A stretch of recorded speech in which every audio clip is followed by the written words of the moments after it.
Сәлем достар, қайырлы күн баршаңызға. Бүгін сіздерге фунчоза салатының жасалу жолын көрсететін боламын. Осылай қамырымызды ыстық суға 20 минутқа салып аламыз. Достар, менің арнамда басқа да салаттардың рецептісі бар. Менің каналыма өтіп, сол жақтан көрсеңіздер болады. Менің каналыма міндетті түрде тіркеліп алыңыз. Ал енді бастаймыз. Ұзыншалап туралған етімізді қызып тұрған майымызға салып қуырып аламыз. Артынан пиязымызды салып, тағы да жақсылап қуырып аламыз. Барлық қажетті затты алдын ала турап аламыз. Енді етіміздің үстіне редкамызды салып, тағы бір қуырып аламыз. 2 минут көлемінде қуырып аламыз. Енді үстіне сәбізімізді салып, тағы да 2 минут қуырып аламыз. Барлығы орташа отта қуырылу қажет. Үстіне тұзымызды саламыз. Ары қарай дайын болған, алдын ала дайын тұрған перецімізді саламыз. Енді қамырын сүзіп алатын боламыз.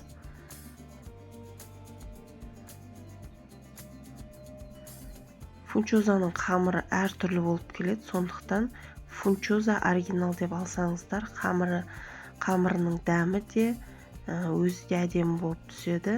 Міне көріп тұрғандарыңыздай.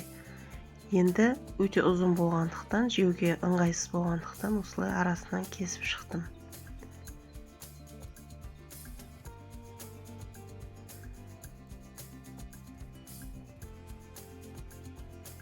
Міне үстіне подливасын құйып шықтым. Енді жақсылап араластырамыз. Перец менде дайын перец. Базардан сатып алынған перец. Бір жуып жібермесеңіздер, тұзы өте ащы болады. Жақсылап араластырып қоямыз. Фунчозаның қамырына мен тұз салмаймын.